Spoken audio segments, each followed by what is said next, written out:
Anybody comes in like, you guys are the lucky winners of 1 Bitcoin each. Congratulations! Totally lying. But the fact that you're even excited was exciting for me.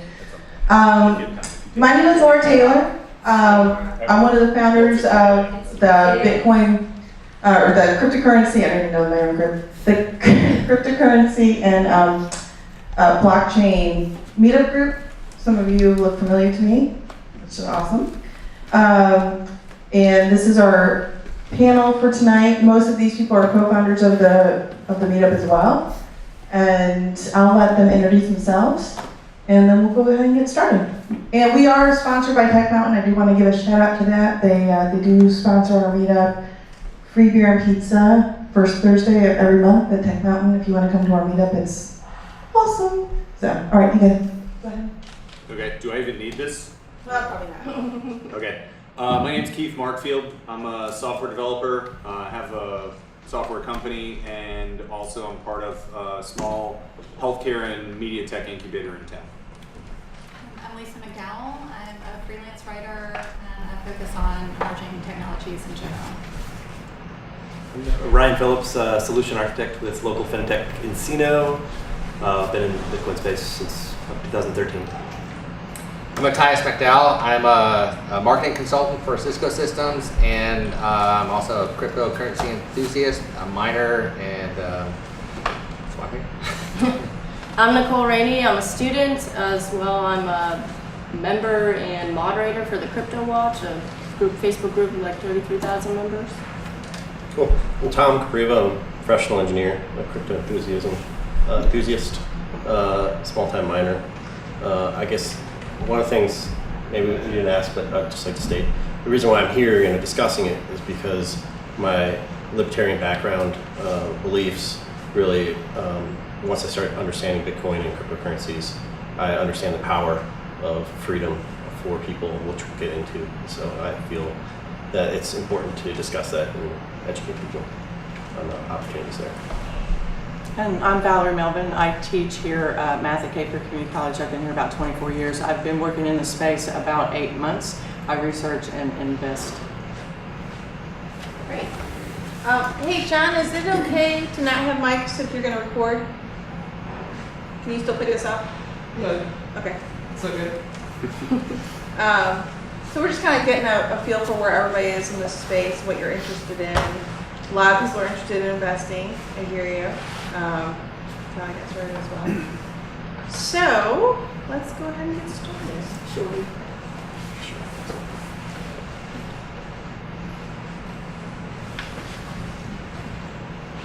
All right, I'm going to start with a video because there was a lot of people here that answered that was new, and I just love this video.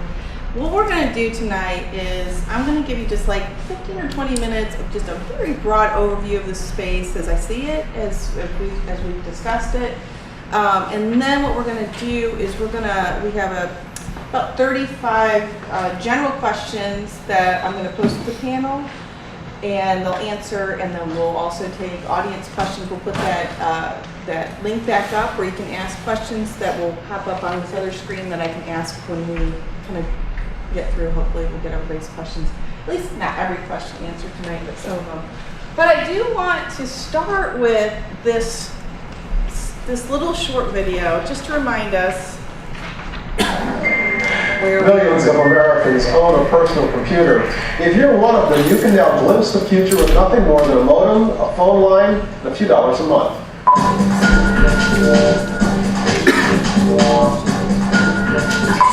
That little mark with the A and then the ring around it. At? See, that's what I said. Kay said she thought it was about. Yeah. Oh. But I've never heard it said. I've always seen the mark, but never heard it said. And then it sounded stupid when I said it. Violence at NBC. Just what is this main artery of the information superhighway? Every business, no matter how large, no matter how small, will be on the internet in the year 2000. It's the primary way that people will look up information. It will replace the yellow pages as we know it today. Are a lot of people just getting on to the internet because they feel that they have to get out of the playing field, so to speak? But it's very hip to be on the internet right now. There it is. Violence at NBC, GE.com. I mean, well, what Allison should know. What is internet anyway? internet is that massive computer network, the one that's becoming really big now. What do you mean? That's big? How does one know? What do you write to it like mail? No, a lot of people use it to communicate. I guess they can communicate with NBC writers and producers. Allison, can you explain what internet is? No, she can't say anything in 10 seconds or less. I'm afraid that if I subscribed to something like internet, you would really be hooked. I would get hooked and I would never, spend time with my family. Does it bother you at all that these are all people that you don't really know? I mean, that everybody's, signing on and having these conversations and whining together or griping together or whatever. With people that, I don't know, if I... It was group therapy of the 90s. Well, as I mentioned, I have no desire to be a part of the internet because I feel like I'm so inundated with information all the time that I don't want more.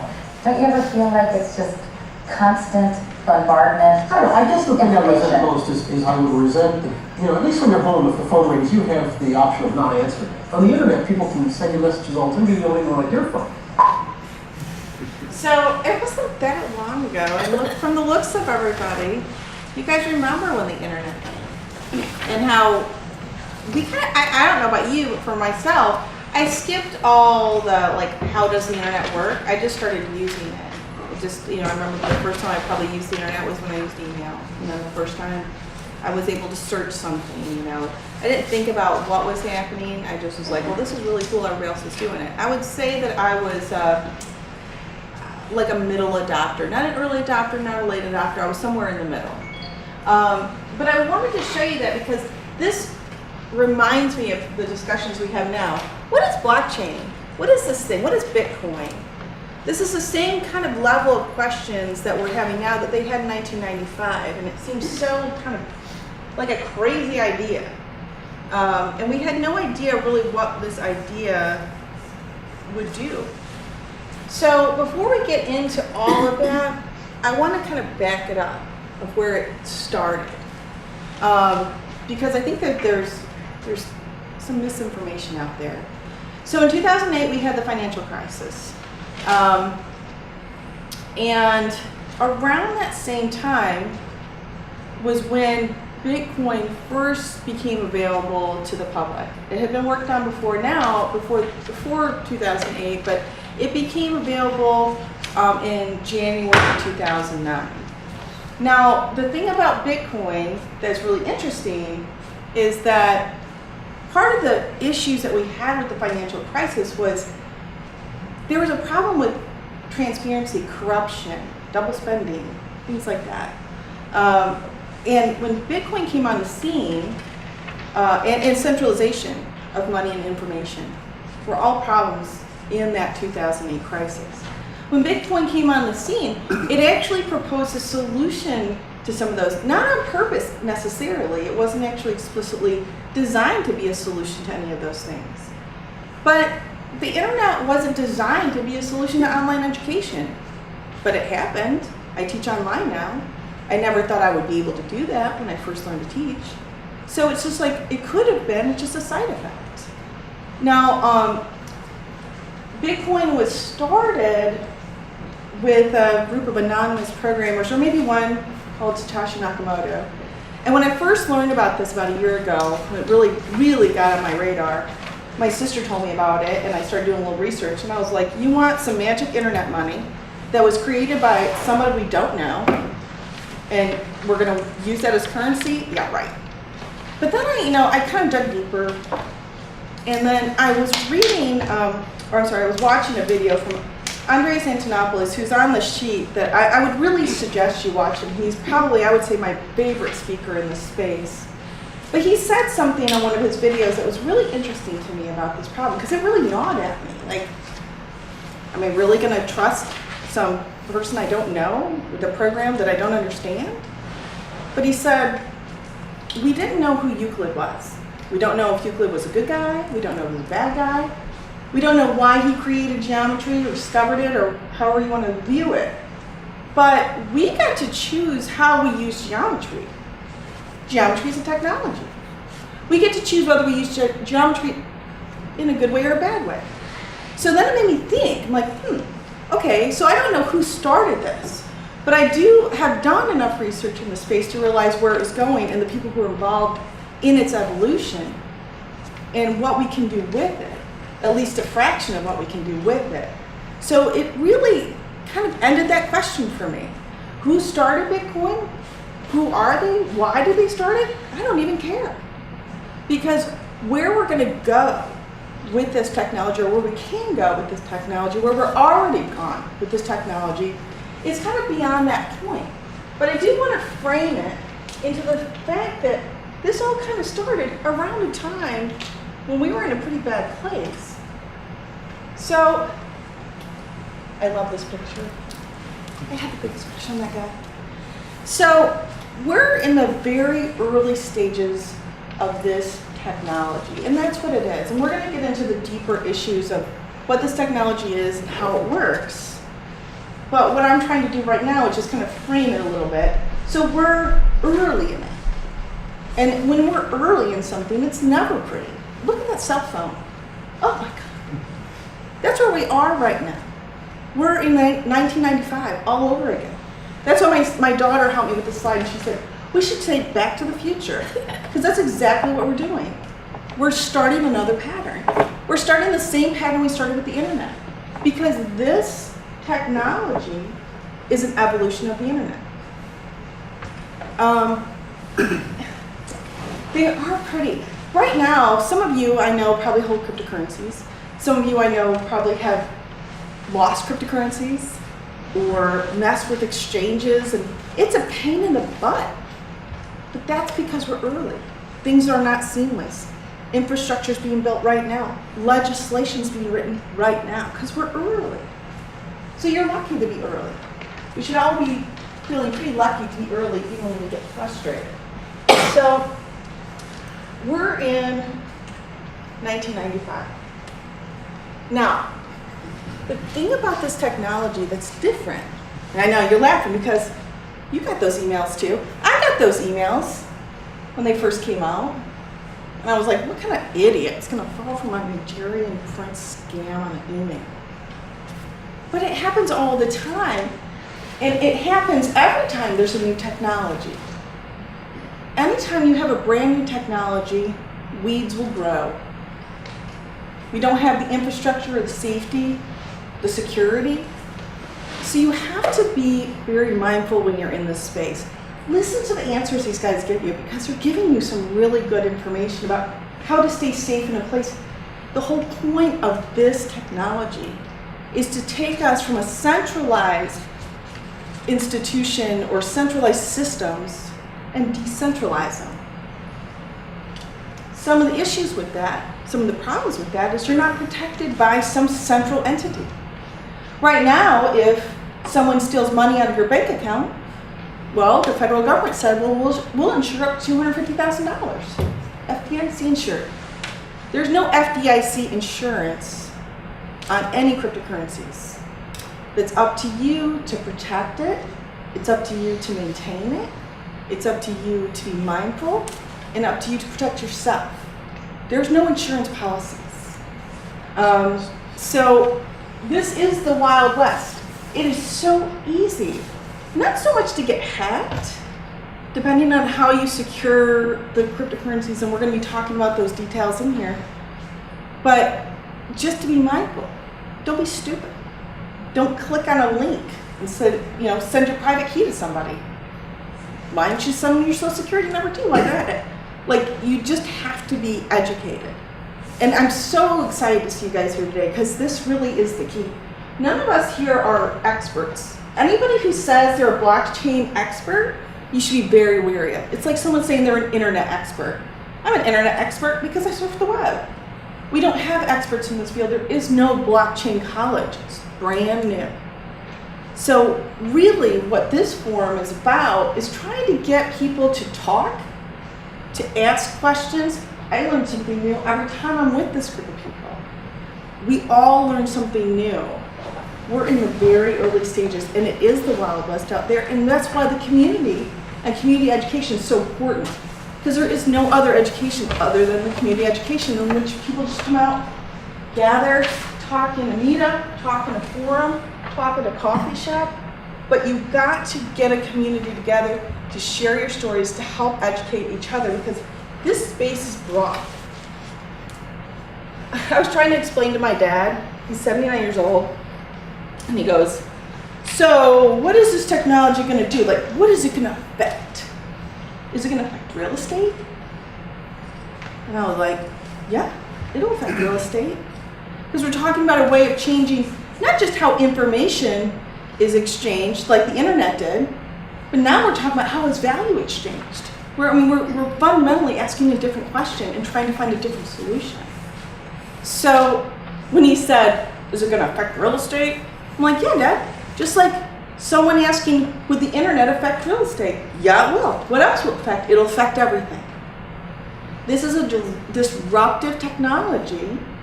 And disruptive is kind of it's not a great word, it sounds bad. But disruptive isn't bad, necessarily, depending what it's disrupting. So just be careful out there. This is going to be a new ride for everybody. Now let's talk about some of the problems they can solve. We're going to go much deeper in the panel question as far as what are our problems that we see can be solved.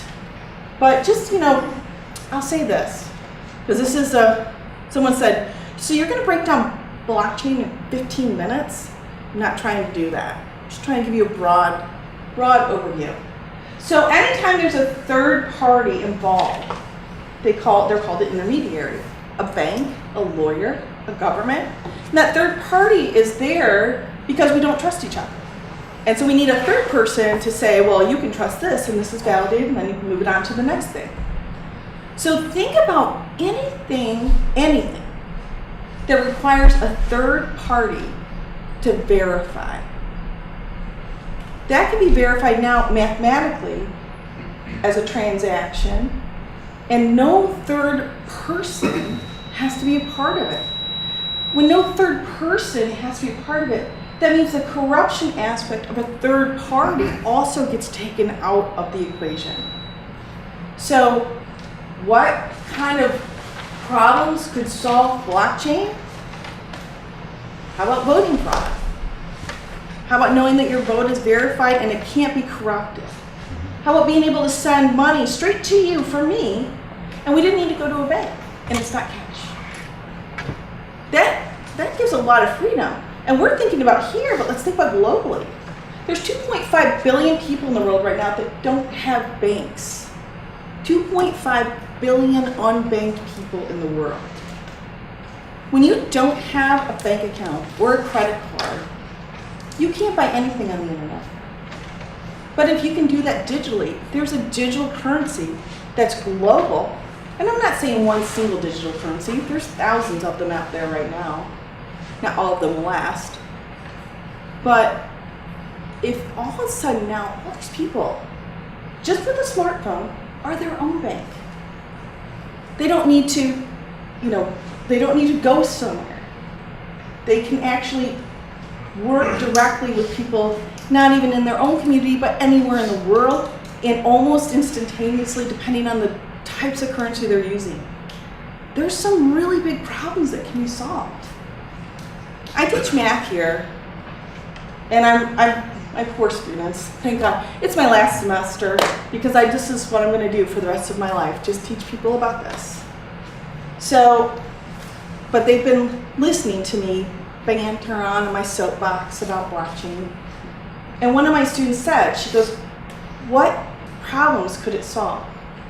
And I said, well, that's a really good question.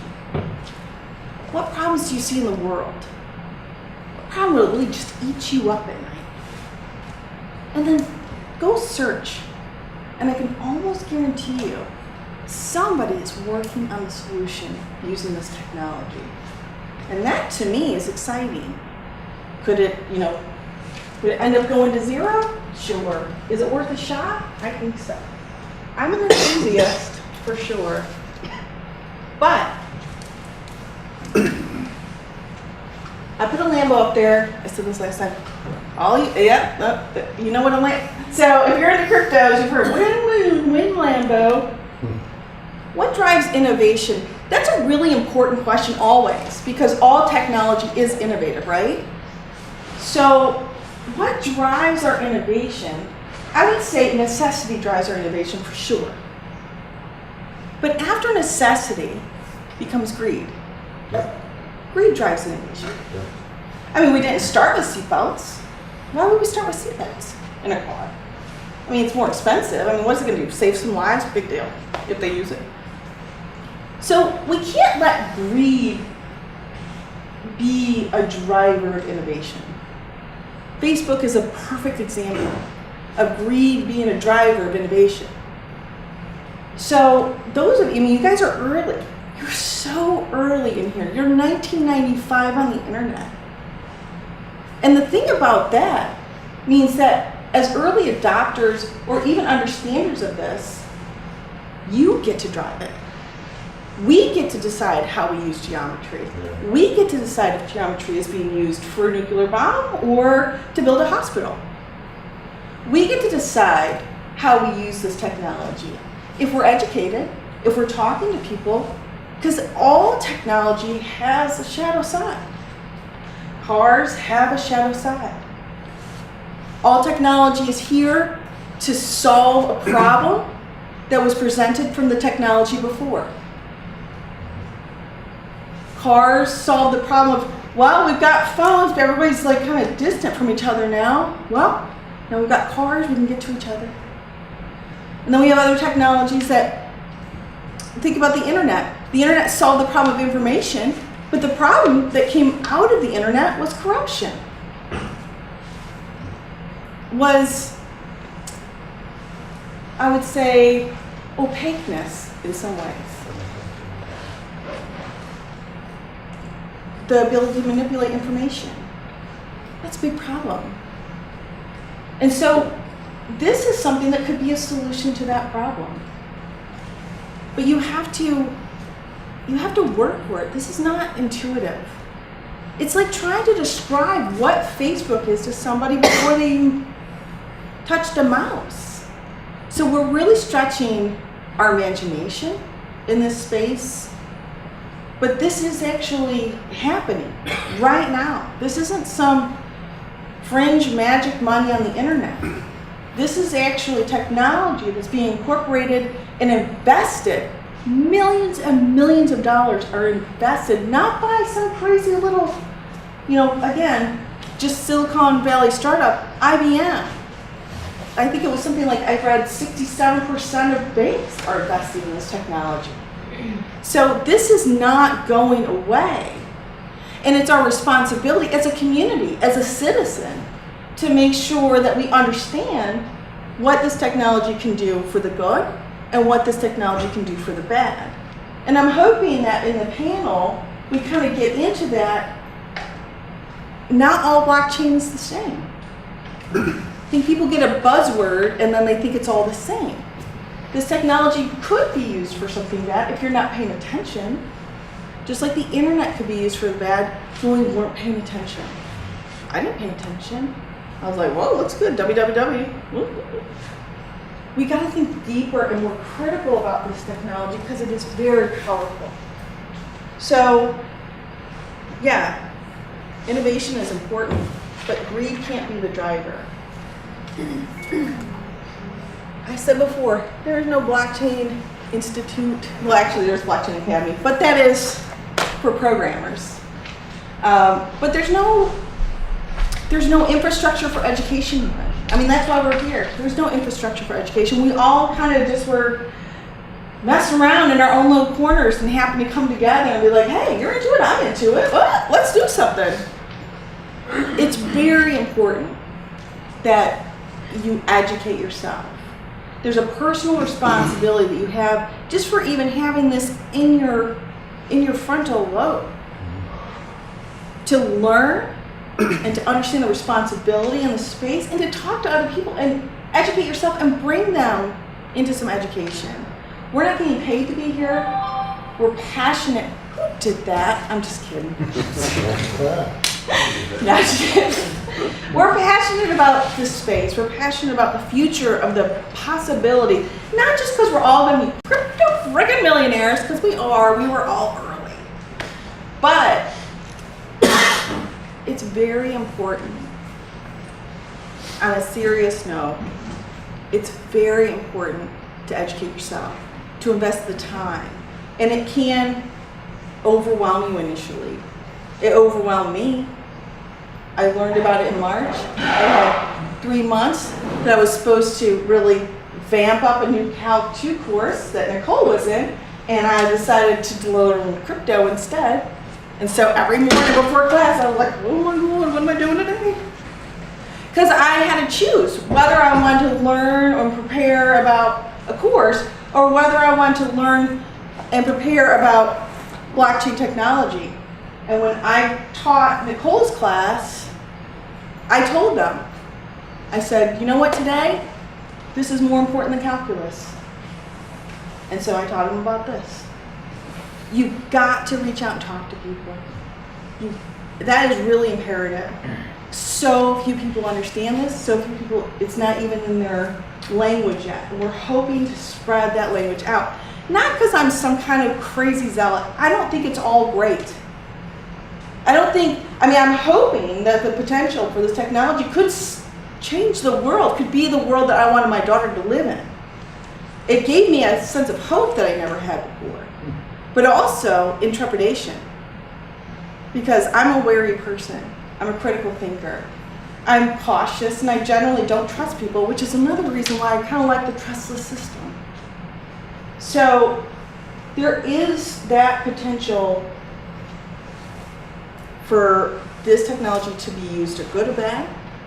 It is up to you. It's your personal responsibility, and obviously you're taking it by even being here today. Fantastic. I'm so excited. And I hope that you get information that you need today. We can't answer all the questions. We try to design this panel so the questions give you some depth of understanding and breadth of understanding, but by far, it's like trying to explain the internet, you know. We don't care about the technology behind the internet, but we are trying to figure out the technology behind this. It goes in so many different directions. We're trying to get the highlights. And if we don't cover a question that you have today, we'll have a screen where you can post questions. Come to our meetups. They're highly informative. We work very hard to bring people in that are answering the questions that people are having every day to help guide them. Because that's what it's going to take. It is literally going to take a community of a grassroots effort to get this information out in a, I would say, honest fashion, where it's not for some other reason other than just to share and educate and inform each other. So that's where I'm going to stop. But DYOR, do your own research. It's very important. And you'll be glad you did, because you can find out what you research and what I research might be different. We're into different things. But it's very important to do your own and not just say, oh, well, I heard from the video that maybe it might be. Go read it, especially if you're thinking about investing. You've got to do a ton of research. I read so much that I couldn't look at a screen anymore. I couldn't text anybody because I read so much that my eyes were like bloodshot and they couldn't even look at another screen. And you might get like that too. I don't know. I'm a little crazy. But very important to do your own research. So we're going to stop there with just kind of an overview, a little pep talk of why do we need to care. It's going to change the freaking world. And we're ready for our questions. You guys ready? All right. Who's in the hot seat? All right. What is the difference between centralized versus decentralized system?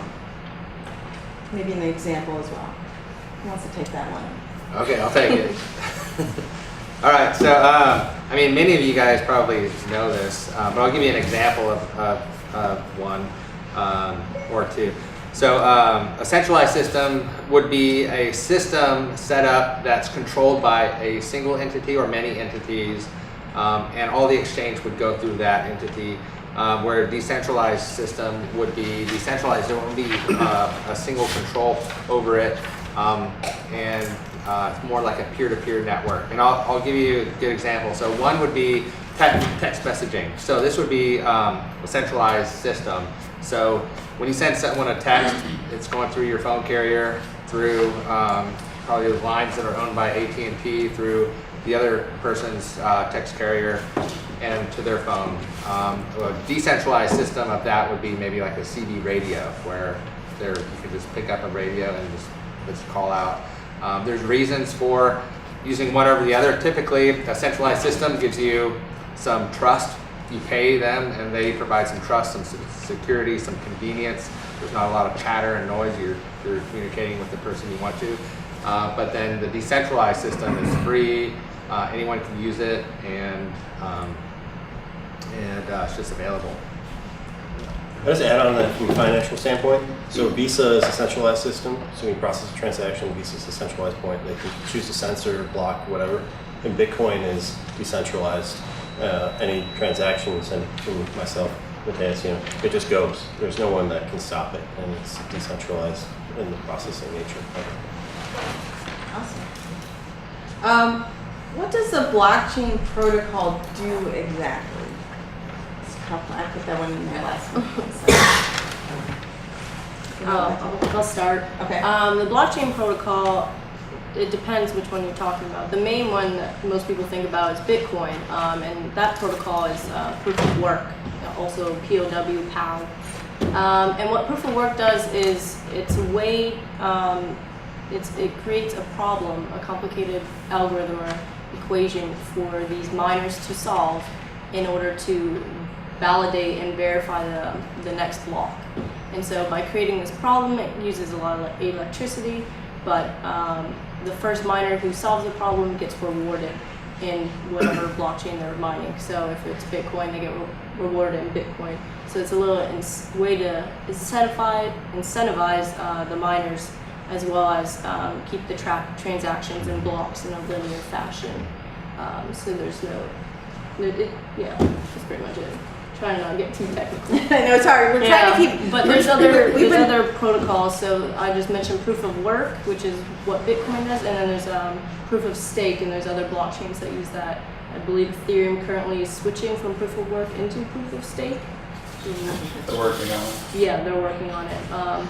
Proof of stake is more in order to take control, they're both decentralized, but I should say back up. Proof of work, the main concern is if someone owns 51% of all the miners, will they technically go from a decentralized mining system to a centralized? And proof of stake tries to solve that problem by you can only, the next block is solved by you staking your coin. So if I had 10 Bitcoin, or a certain percentage, let's say 10% of all the Bitcoins out there, I could only stake 10%.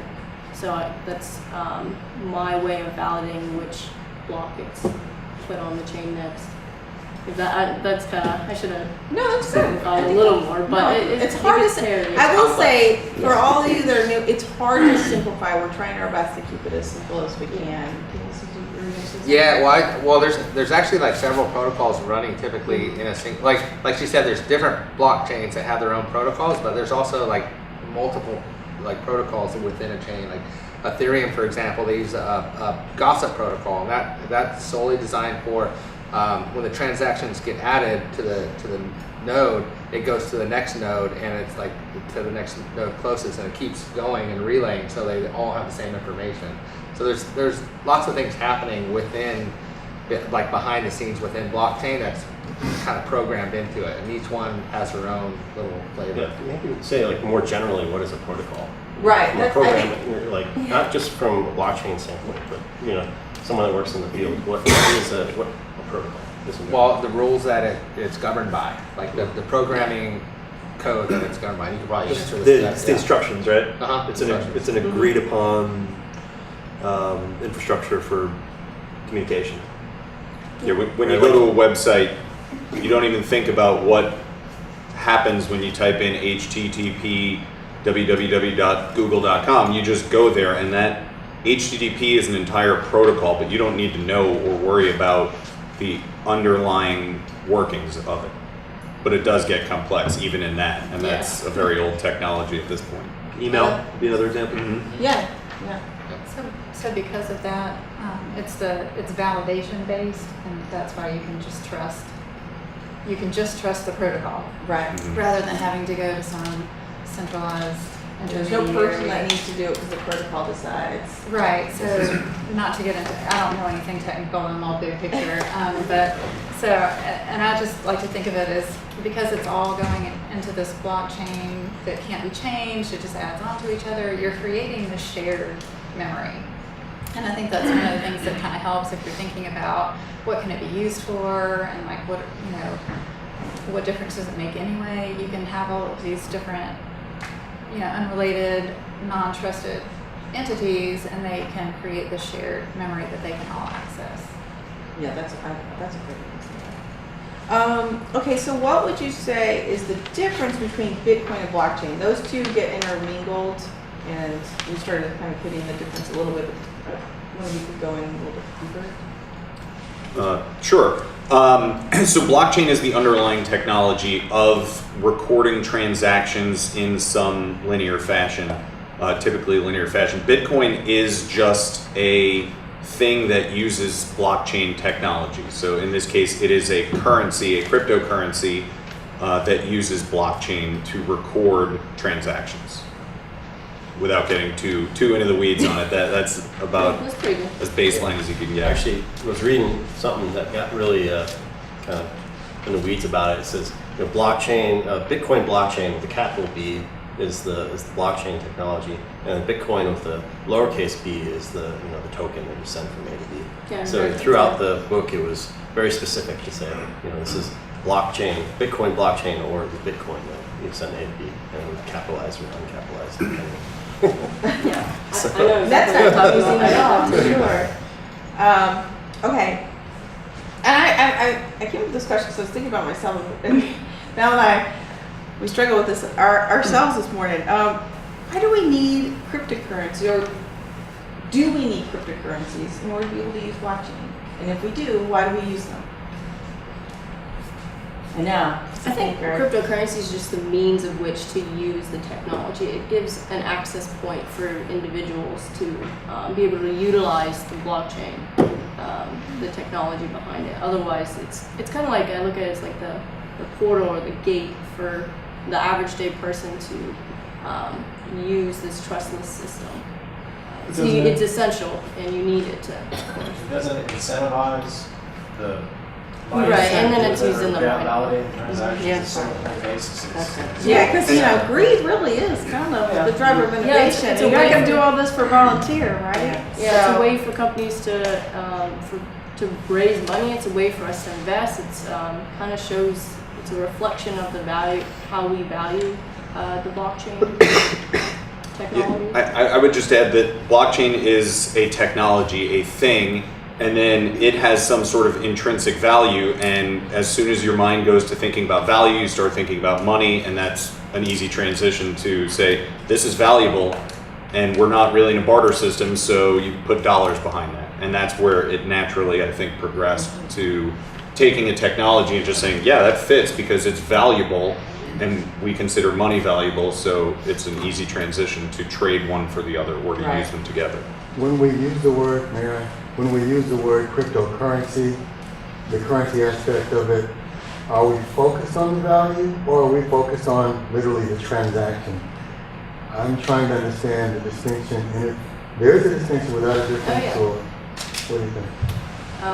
Because I don't know, if in cryptocurrency we're talking about literally the thing being transacted, or the valuation assigned to the thing. Well, I can kind of start with that one. So Bitcoin was the first, right? Mm-hmm. And the primary use of that is a value transaction. So they said, okay, it's a cryptocurrency is the first thing they called it. It's a cryptography is Right. how is the method behind it, is how they make it secure. You have to mine it. You're using your high processing computer. You're paying with electricity basically to process these transactions, and you're doing it in a decentralized nature. Now there's so many different cryptos that I say kind of cryptos because some people are starting to say crypto assets because there's more uses than just currency, and I think it devalues the overall technology by calling it all cryptocurrency. So there's kind of a merge where people are starting to use different terminology, and it gets kind of in the weeds. You don't want to sound too uppity or pedantic about it. So I just say crypto or cryptocurrency, but I think it's if you want to be proper, I think the term now is more crypto assets.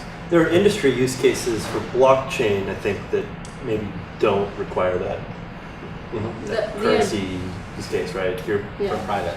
for private blockchains, for sure. The idea of a digital asset, not even necessarily currency, it's not something recently. I think it came out in the late 90s, the idea of a digital asset, but we had this double spend notion where how do you know that I didn't give Val $100 and use the same $100 and give it away to someone else? There was no way to process this transaction. And that's why blockchain technology, I think, is the real kicker, because finally we have a way to validate, to solve this double spend notion. Right. And so with that, I think cryptocurrencies and cryptography came along, and that's where the name originated from. And just to add to that, I mean, oftentimes the phrases and terms are used interchangeably. So asset is great because that kind of covers a lot of it, but coin, token, cryptocurrency, they're all, a lot of times people use them meaning the same thing, even though they're not necessarily. In Bitcoin, right? Oh, yeah. Bitcoin is Kleenex at this point. Yeah. Bitcoin's everything. All right. So this kind of leads us into and I think this is a natural progression. What is a smart contract? So I'll hop on that one. And I talk a lot, so feel free to shut me up. Based on the fact that it's a decentralized system, so if I'm sending having some transaction between somebody up here and I need anybody to validate that transaction, as part of the transaction there can be a little piece of code or something some action that takes place, and as part of that, everybody here that would need to validate it potentially would need to be able to run that code to validate part of the transaction, store additional information like mortgage information or something. And so the best way that I can think of to talk about a smart contract is just a little piece of code that somebody would execute as part of a transaction. Okay. I don't know if anybody else wants to a little disagree or, I mean, that's just an example or something. I kind of view it as a self-executing agreement, which I think is basically what you said, but it's a little more simple in my brain. Think of it as self-executing. Does that? Yeah, it's the whatever the token or coin or asset is, when it does what it needs to record, it will execute some code, some action, and that is the smart contract, because it can be anything that the developers of that asset decide it needs to be. can someone give some good examples of like something versus a smart contract versus something that's not a smart contract? Can you like do a comparison just with an example of something that is a smart contract? I can give one. So one could be like, I have $1 million to give away, and I'm going to give it to the first person to reach California, and I'm going to put that in a smart contract, and I'm going to give it to all these people, but on their phones, it's like this, they have a GPS, and when that GPS pings back, that would have to be coded in, of course, for the smart contract, or probably some other third-party UI. But once it pings back, the first one that gets it goes to their wallet.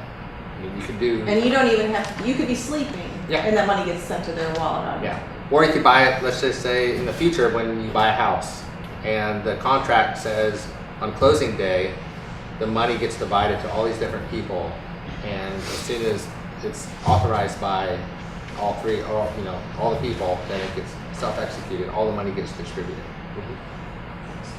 Yeah, that's kind of exciting. I don't like buying houses, so that actually.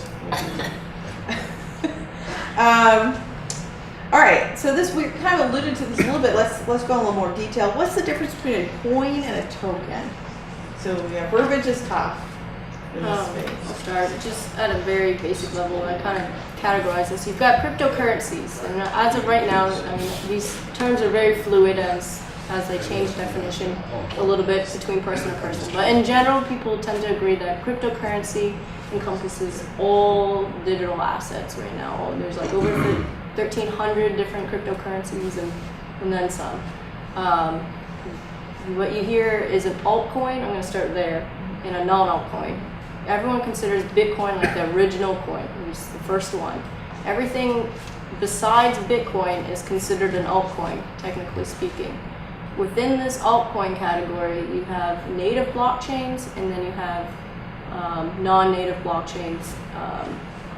Good example, some native blockchains are Ethereum and Neo, NXT, and then other ones are forks of blockchain codes. So when you get into tokens versus just a currency is more like Litecoin and Bitcoin. They're used simply as a way to pass money through. The general term currency, it's a currency, not like fiat. But tokens serve a purpose. They usually have a functionality to them. A lot of tokens are built on the Ethereum blockchain because Ethereum is known for its smart contracts. So a token usually is built on the Ethereum's blockchain and serves a purpose. It's a utility token, is what you hear. There's also security tokens too, which is where you get into some wonky information, but those are some of the main classifications, if you will. I got a question. Oh, yeah. Not reject that. Yeah. I'm fascinated by this. I feel like, so there's, again, kind of, let's go up maybe 10,000 feet for a little bit, but, so it sounds like we've got kind of an industry within Bitcoin where people can become miners and earn income doing that in a digital format, right? Yep. And so on the panel, I'm fascinated by it because I know you in particular with Encino, who's born out of a bank, but working on this, but you're going to see as a developer working with a traditional platform for the traditional banking system. So I find it exciting that you see the value in this already. Also, I'm just trying to unplug from the traditional banking system because that's where I come from. I'm a financial advisor in town, and I've got a lot of clients asking about Bitcoin. I come from a banking industry, so I'm like, I see where this is going, so I'm on board with it. My question is, how are the banks getting into this because they're trying to dilute, or they're trying to get ahead of the deconstruction of banks, or moving around the traditional banking system and the Fed system and all those mechanisms that have been in place for the last 100 years? Yeah, banks are. I know I got a lot of questions there. No, it's okay. So banks. I need to come to one of the sessions and have beer.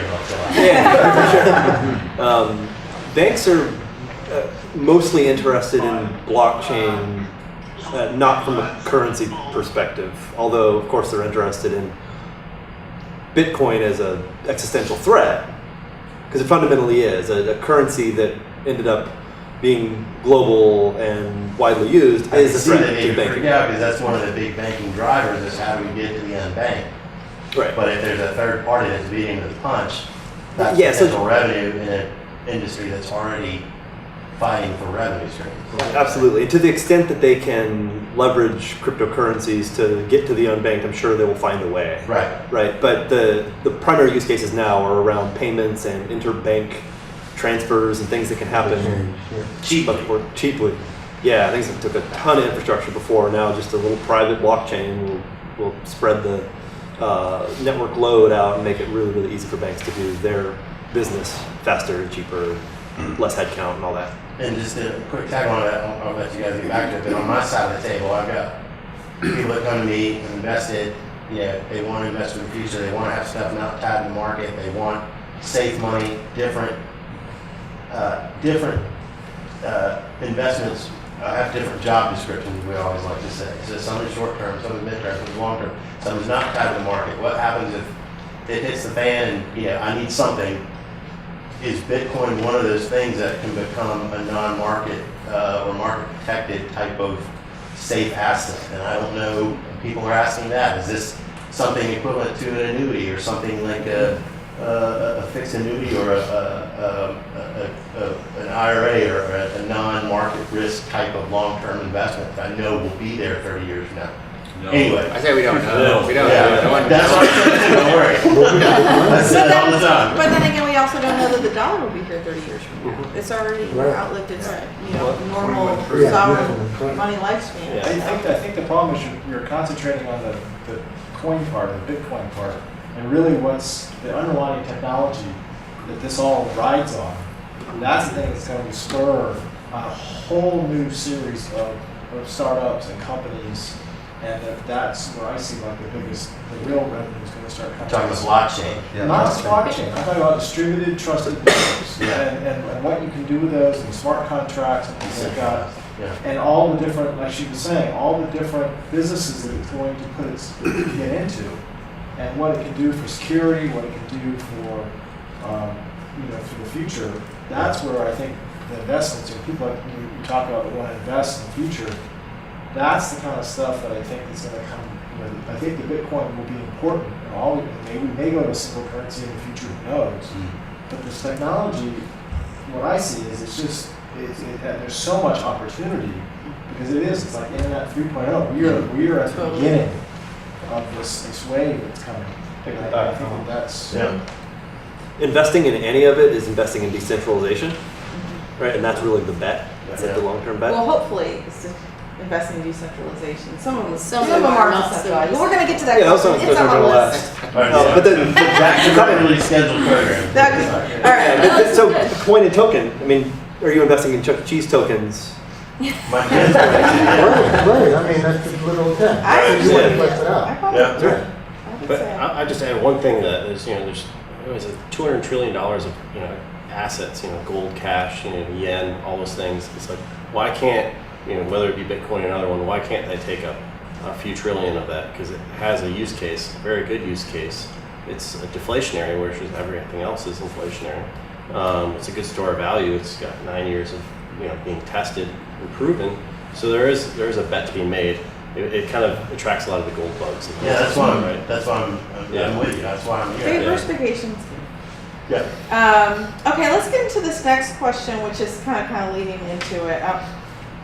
How is the value for a specific cryptocurrency determined? How's value determined in magic internet money? Yeah, it's whatever intrinsic value I think people want to put behind it, which the easy way to do it is to translate it into dollars. I said this earlier, they see value in blockchain. So Bitcoin is a blockchain technology. I can put dollars behind it. That I think is how people determine its value, and the market will adjust and has adjusted quite a bit and will continue to see where that sweet spot is of I'm willing to pay, just like the housing market, I'm willing to pay this many dollars for this house. That changes on a regular basis. And I think it's just what value people put behind a token. A token is, there's tens of thousands of them out there. Any one could be valuable if somebody thinks it is. I want to add too, this created an entirely new asset class that is traded globally 24/7 with very little barrier to entry. So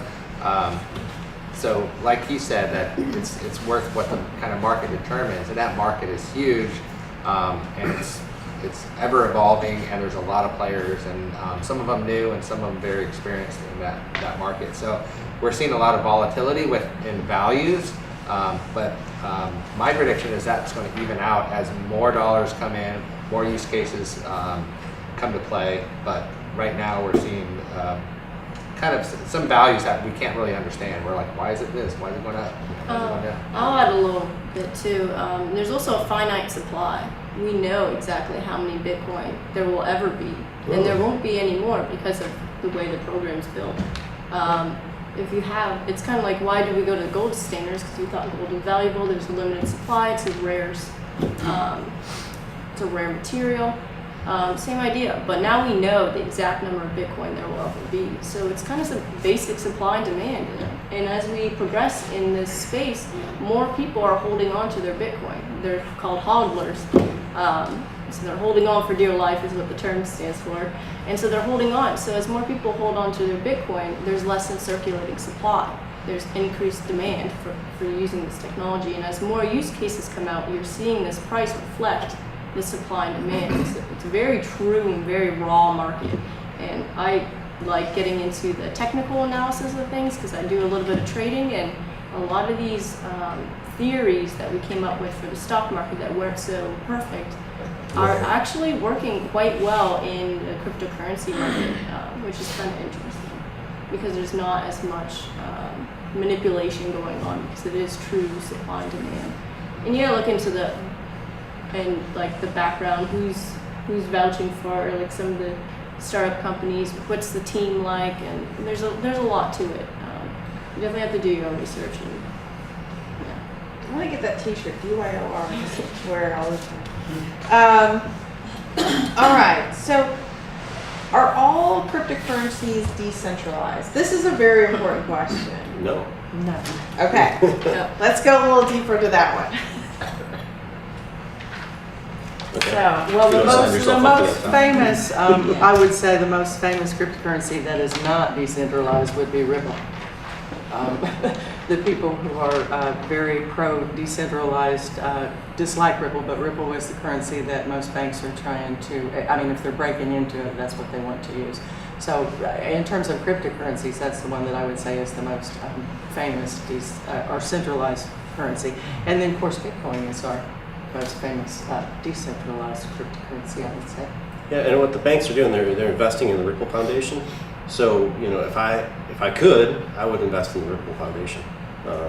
Definitely, I would be a part of that. I mean, I would, just from a pure greed standpoint, to be honest, because they're partnering with Amex and all these sort of banks. But the Ripple token, people are thinking, oh, that's going to be worth something. Not necessarily, because Ripple controls the supply. So one day they dump 1 million new coins and it devalues the whole market. So that's one thing you have to be careful about. You got to really understand what you're investing in. And there already are for accredited investors, but I think soon enough for the average day person, ETFs that hold the top 10, and Ripple will be in that. But I wouldn't want to invest in the Ripple token, for example. So I'm kind of going off target there. No, But I Bitcoin- don't think that's all. But did you say Bitcoin Cash is decentralized, considering it's all being mined in China? See that then? yeah. Yeah, it's kind of on the border. It's that gray area, right? Because if all the miners control it, then it's not decentralized anymore. If certain One miner? Yeah. So I'd say no. Well, can I just add to that? To the example of Ripple being an intermediary for banks, a lot of banks are using that.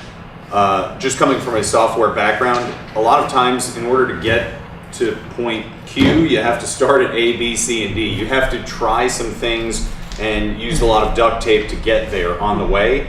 And so I think having centralization with the concept of some decentralization or the future vision of being decentralized is a stepping stone that will help some of these bigger, larger entities move in that direction.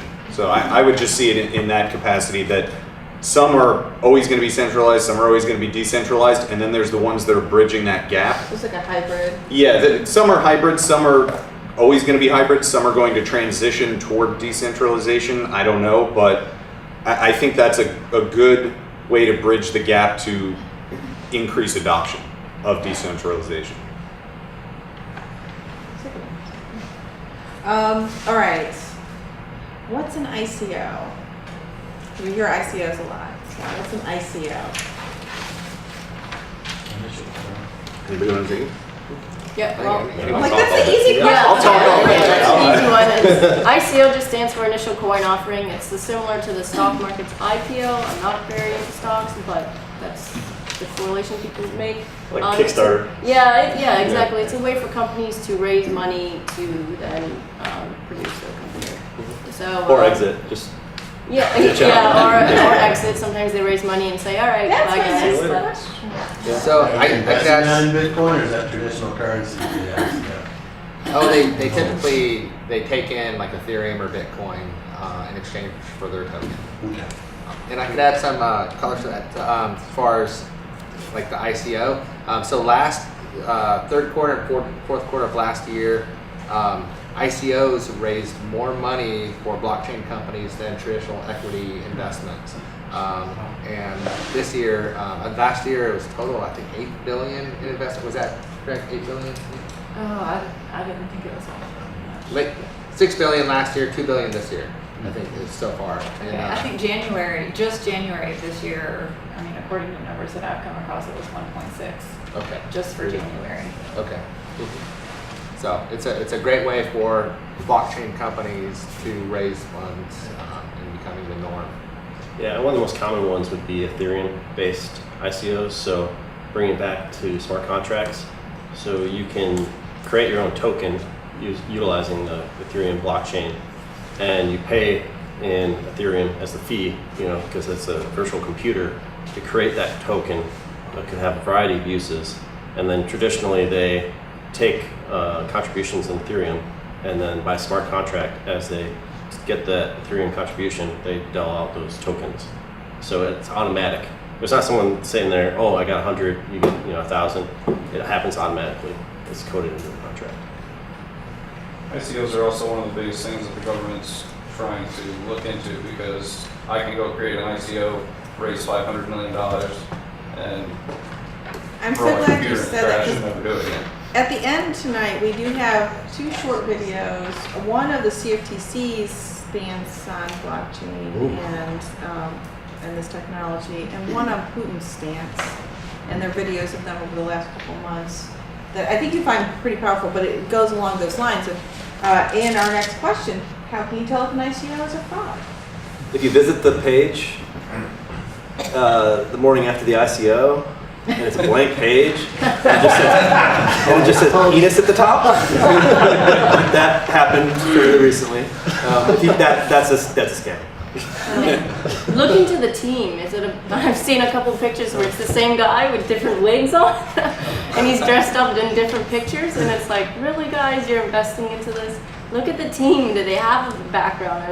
Do they have credentials underneath? Nigerian prince. Yes, exactly. Everywhere. Yeah, I've seen coins where literally it's the same guy's face, and he's putting different things on.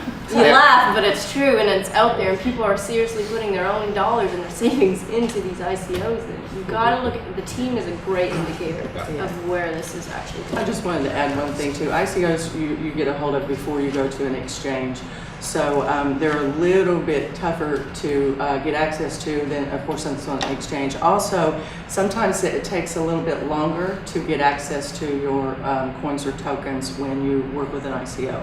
So you are getting them at a much cheaper price theoretically, but it may take 2 or 3 months for you to have access to those assets. Or a year. Or a year, or whatever the case may be. So, you're investing in an early development stage of a company usually. And you mentioned exchange. Exchange is important too. Is it going on this tiny random Asian exchange where there's only 10,000 people using it, or is it getting Delta that nobody wants to use? Yeah, or is it getting put on money? I'm a trader in training with Maverick Trading, and one thing that we do when we are looking at a trade of stock, we do like a top-down analysis. So we want to see like charting history on a chart, because we're trading, so we're not really into the fundamental analysis of it. But from all the training I've had, I don't think we're going to be doing IPOs. I took a bath in an IPO. I had a broker that came up to me and did the song and dance. And I got this great IPO, we're going to compete with Firestone, and they gave the whole thing. Oh, I bought the stock and it went bankrupt. Raymond James sent me a letter saying, we're billing you for holding this stock in a street name. I said, well, by the time I finished with them, charging for holding the bankrupt stock, they framed the letter. It was so good. So I'm really kind of leery of IPOs and everything. Yeah, as you should be. Yeah, There are many, I'm a totally. trader. Be very, very wary. Be very wary. 70% of the ICOs that basically have been out there are gone. Right. Bankrupt. And that's what should happen. I mean, that's just working out the weeds. I mean, that's just part of the beginning, I think. I think you need to note that in the case of IPOs, the backdrop is that there's regulatory bodies there. And Right. There's stock exchanges and so on. You know, they don't work perfectly, of course, but in the case of ICOs, there's nothing out there. Well, Like a there's Kickstarter, just an idea a lot. yeah, and that regulation is coming. Well, Yeah. it's not done now. Yeah, for right now, no, that's why it's the Wild West. I said it was the Wild West, people. Right now, the decentralization of that part is a negative. Yeah, totally. You've got to, that's why it's really important to have community people that you can bounce ideas across, that they do their research, you do yours, you come together and be like, well, I found out this guy is from Nigeria, so I don't know. But, okay, so let's keep going, because there's some deeper, so we're gonna try and start going a little bit deeper now. Okay, so how can we, if I wanted to, I'm brand new, how could I purchase cryptocurrencies? Like, how could I get started? Just purchasing cryptocurrencies. Suggestions. If you're here in the U.S., the main exchange is Coinbase. It's centralized, but it's one of the only exchanges that accepts fiat currencies right now. To go in directly into cryptocurrencies, there's 4 cryptocurrencies on there. Bitcoin, Bitcoin Cash, Litecoin, and Ethereum are your 4 options. Once you have one of those 4 cryptocurrencies, you then can transfer to a wallet in another exchange. These other exchanges, such as Binance, Bittrex, Poloniex, they have access to some of these 1,300 currencies. So you would trade Bitcoin in for Scicoin or Bitcoin for Dash or whatever. It's a separate market in itself. But if you're in the U.S., one of the few exchanges you can use and one of the easiest is Coinbase. Can you buy that with U.S. Yeah, dollar? fiat currency is like U.S. dollars. And imagine that, I mean, in the forex market, you've got an exotic currency sector that you don't want to touch, where the bid and ask was so spread out that you would probably never make money on them. I guess there's one way to determining which of the 5, like, or the best coins to invest in. I guess the most stable. You've got to have a lot of liquidity to make money. You gotta have buyers and sellers on either side. Yeah, I mean, if you go to CoinMarketCap, you can look at the volume, the daily volume of trades for like the top, Oh, the CoinMarket app? Yeah, so I mean, there's some markets that there's a tremendous amount of volume every day, and then there's some where like there's some coins that it's a couple $100 a day. Yeah, so, you know that's like the way. The best resource is look at the order book. The order book is live trading of the market, that particular coin. Yeah, If you see that there's a lot of volume on the buy and sell and it's moving actively, that's great. Sometimes you'll see a coin and the last purchase for that coin was a month ago. Clearly you may not want to invest in that. Yeah, what's the website for that? Order books are usually on any exchange offers them, and it's live. Yeah, if you're just starting and you go to CoinMarketCap, it's not like a go-to, but it's nice because each coin then shows you what exchange that coin is being traded on currently, what the volume is on those exchanges. So you can kind of start there and dig into the weeds. A lot of people use that one. It's not the go-to, and I definitely would. I like it. I would.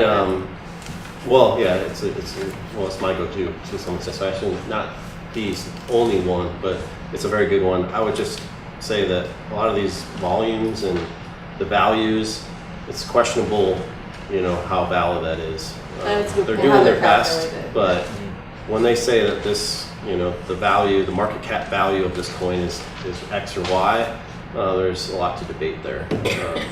So I want to spend cash, local bitcoins. Yeah. Find a Satoshi Square in bigger cities. A lot of places you can go in and buy Bitcoin with gold or cash. And Bitcoin ATMs are cropping up more and more. Nothing in Wilmington yet. Satoshi Square. Satoshi Squares. There's been a lot of bigger cities. Where they're just places to meet, that people meet, or yeah, absolutely. Some in-person exchanges. Yeah, absolutely. And the whole idea was that there's enough other people to make it comfortable enough to transact that way. Yeah, they have, and they have the ATMs. I mean, the CoinMe ATMs are popping up all over now, where you could actually go in and exchange. I saw one in Castle Hayne. Did you? Shut up. Are you I did. serious? I'm sorry, that wasn't it. professional. You said I wanted Castle Hayne. You're pulling my leg. I'm not listening to you. I'm not Laura, I wanted to add there are two apps that you can also use to buy cryptocurrency and use fiat. They're fairly new, but Abra is an app that you can use to connect to your bank and use fiat to buy cryptocurrency. Abra, and another one is Circle Invest. But again, do your research, because you'll buy these things and then you find out that the only thing you can really transfer off of Abra right now is Bitcoin. Everything else you're going to hold in your Abra app. So if you wanted to maybe take your Lumens and put it on your Nano S, you can't do that right now. And so, although thankfully there's more than just one way to get fiat into the system now from America, it still has its limits because they're brand new. They're brand new apps. Yeah, baby steps. Robinhood's starting to incorporate it as well. Yeah, so Square this Cash. we can we're starting to see. I can say for myself, like really watching the space over the last year, but just in the last 6 months, it's changing quickly. It's changing quickly, and we're starting to get deeper into that. So the next question is, where do I keep my assets? So you've got cryptocurrency. Where do you keep it? How do you keep it?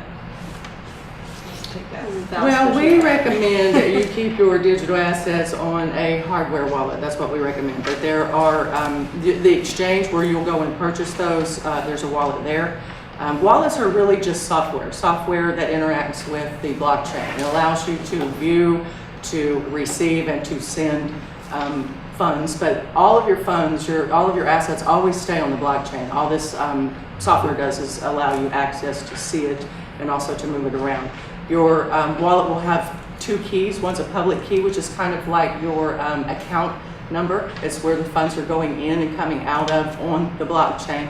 And the private key is a little bit like your digital signature. So people can send you stuff to your public key and they don't need your permission. Like, I've never gone in there and saw just tons of stuff being dropped in there. But you have to have the access to that private key to actually transfer stuff out of that particular account number or public key.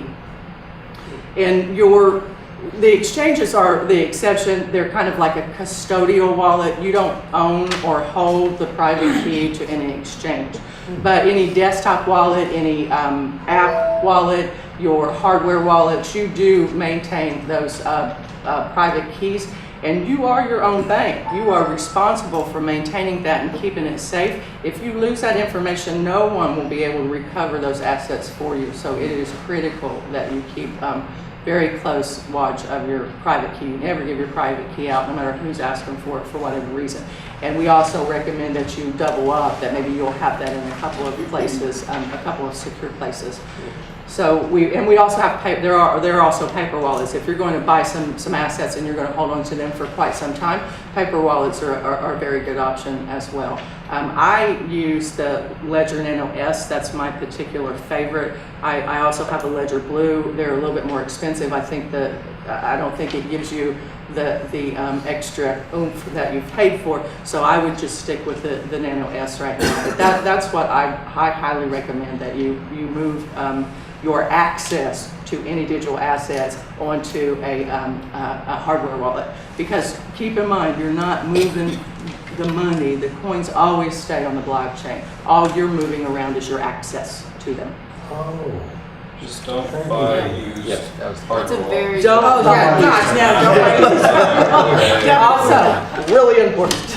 And there's been, I will say, there's been some talk about people buying wallets that look new. They have seals and things like that. They actually aren't from the manufacturer. So, like, when in doubt, just get it from France. What I did forget to mention that I've suffered through myself is that once you start doing your research and you're really into a project you want to invest in, see how you store your access before you go spend your money, because you could end up, buying that asset and then finding out you've got to download their entire blockchain in order to store it off of the exchange. So, you know, you want to know those things before you spend your money, not after you've done that. So, Yeah, and it's a risk of convenience. I Yeah. mean, to somebody that just want to dabble in it, you can have it on the exchange, but just know that you're holding something that's decentralized now in a centralized nature, and that exchange could be hacked, your money could be lost. Now, the most recent one was CoinCheck. You know, they made so much money, they refunded everyone, but you know, some of these other exchanges do not, well, they have no guarantee. You know, to keep their exchange alive, they might refund people if they get hacked, but you know, you're trusting in someone that's not insured. There's no FDIC, there's no whatever. So you're kind of, you're playing with fire a little bit if you want to keep it with the exchange, but it's a convenience. You know, putting a hardware wallet, the first time is a little bit unnerving. But once you do, it's kind of freeing because you're like, wow, I got my money and no one can touch it. So I'm a little, yeah. Right. So Unless you live here. paper wallet in your safe for a safe deposit box. I have one wallet that, you know, when you create a wallet, you have the seed phrase, so like a backup. So I have a wallet that is just in my head. Doesn't exist anywhere in paper or in software, and that's what nobody can take when I get locked up. All right, I can always come out and I'll have my seed phrase to hopefully get my wallet back.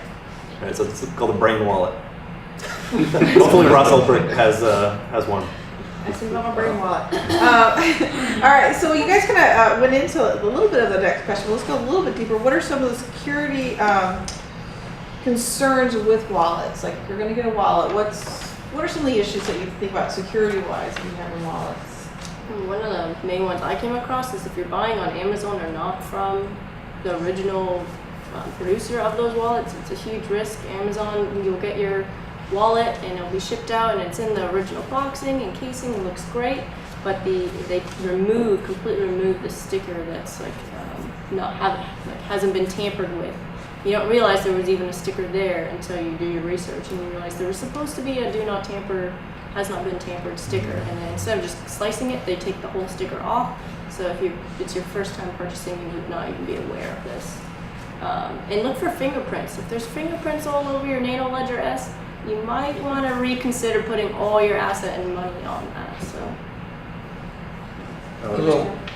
Is a wallet something like a hard drive that you plug into your computer? Yeah, it looks exactly like a hard drive, but it's A hardware wallet is. A paper wallet is literally me coming up with a bunch of words that define my private password or private key.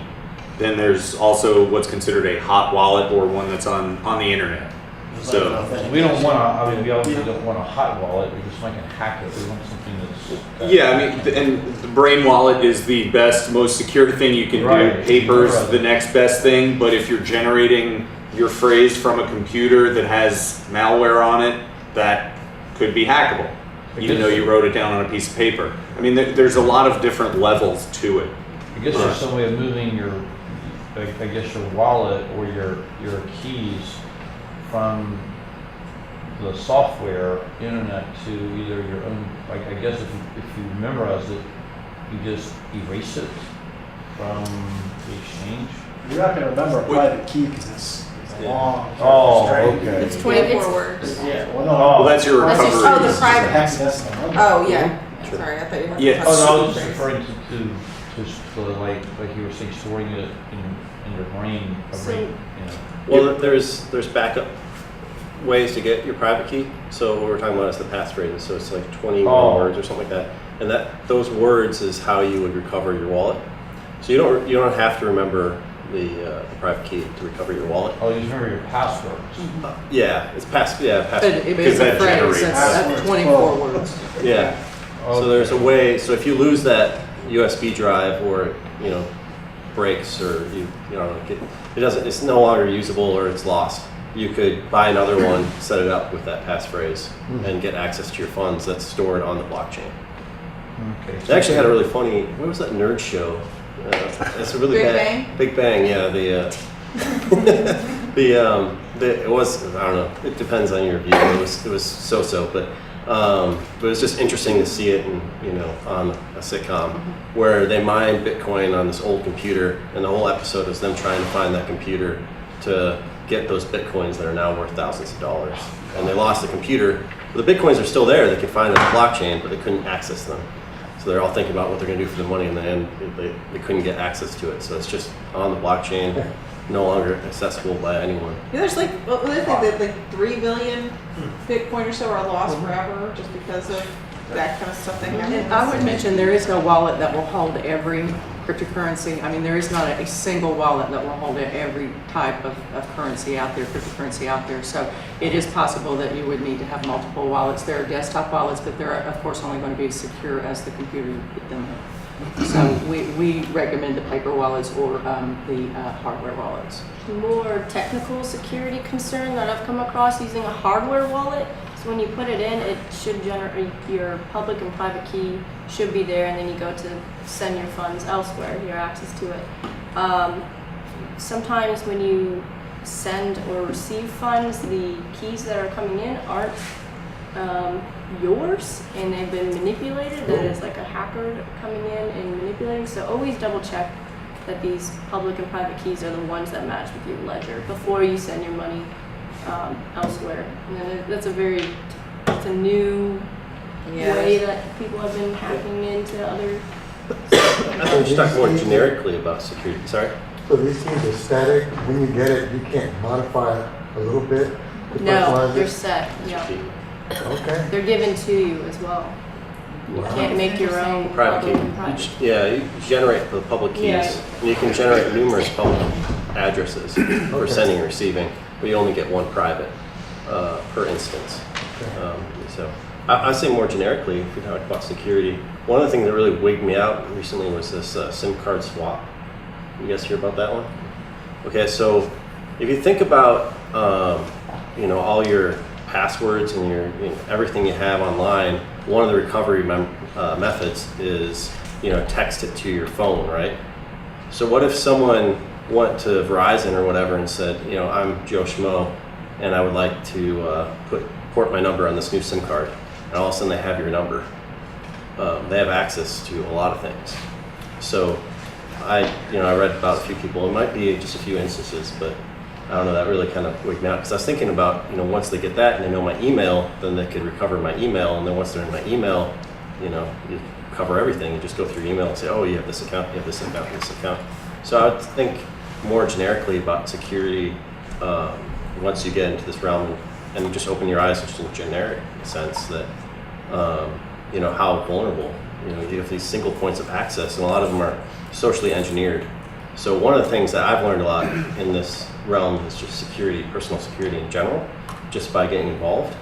And so I think it's a good thing to learn about just as a side product of getting involved if you're going to get directly involved in this stuff. On that note, Verizon had, remember back in the day when they had the Wi-Fi devices, the small ones, well, they text enabled, their own telephone number.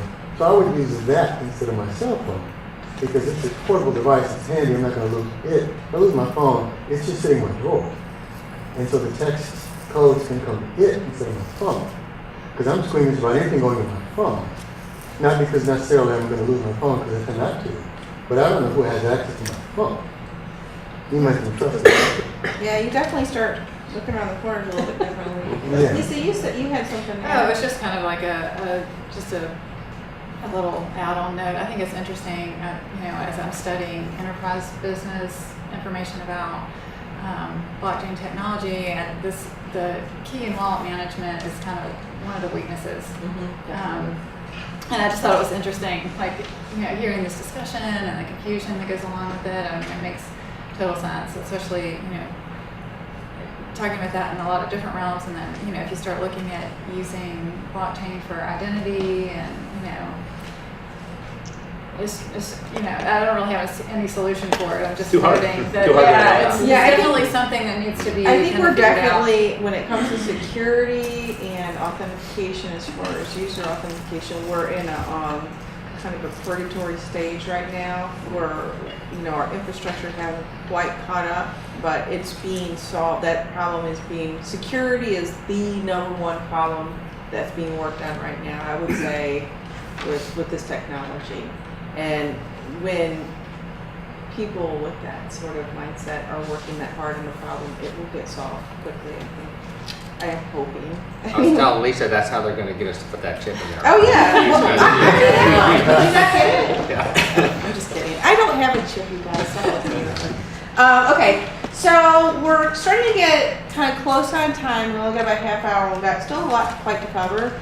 So let's hit on, basically exchanges. We'll go into exchanges, and then I'd like also to get into mining and consensus algorithms. So if we could start with, what is an exchange, and what would you consider a good exchange versus maybe a questionable one?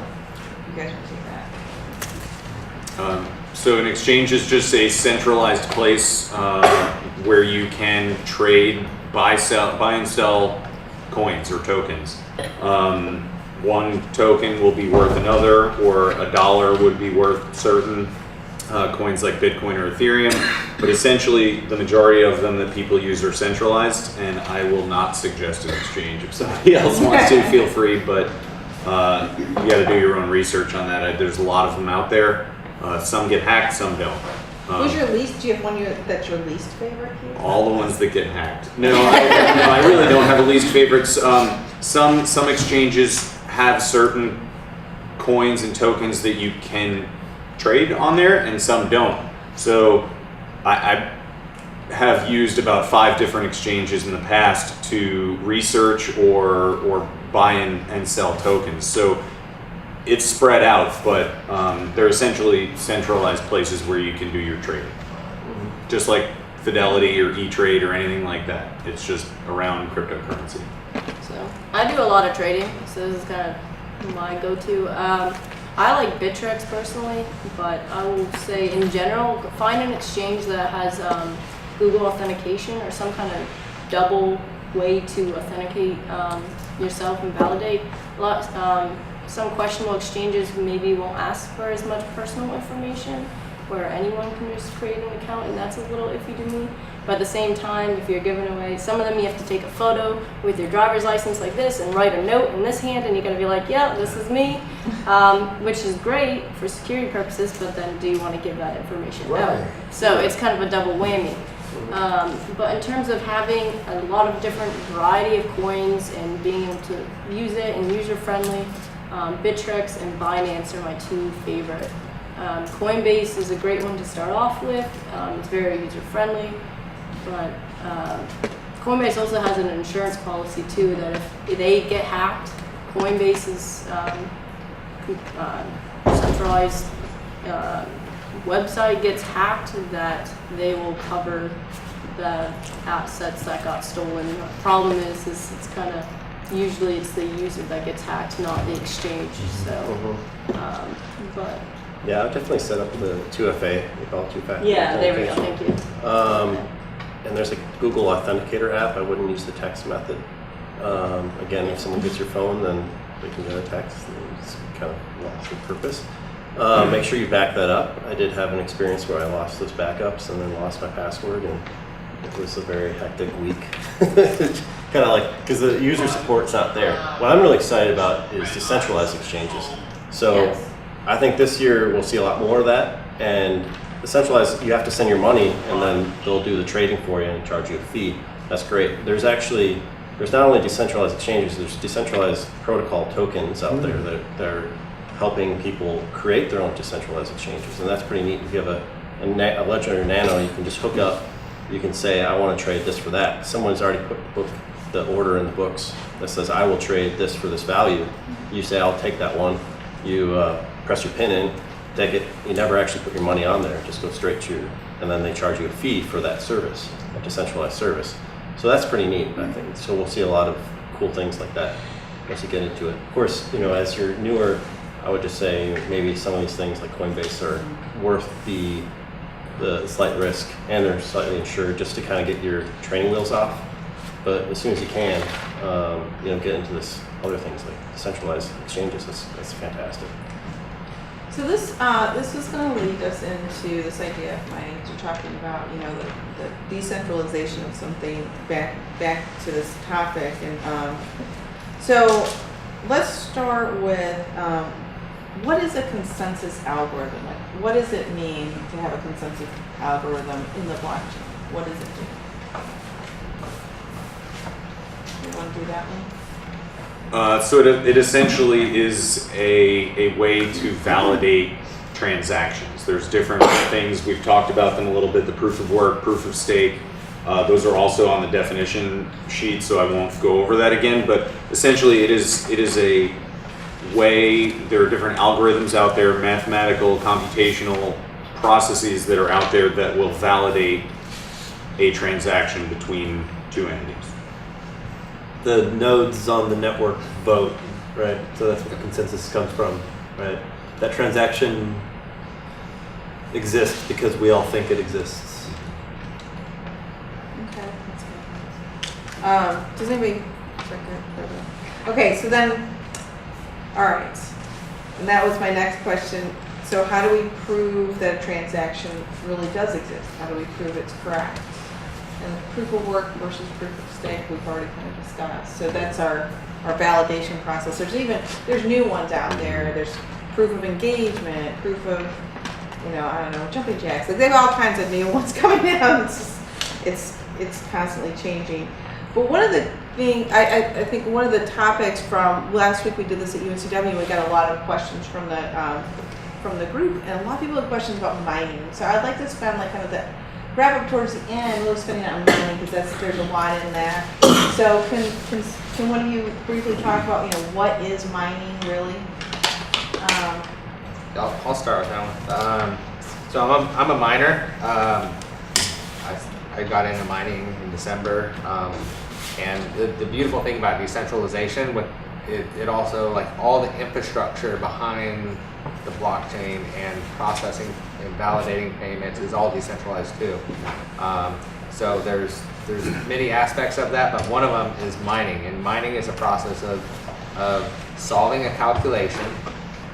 And once that calculation is solved, if you're the first one to solve it, you've mined the block, and that block is then added to the blockchain.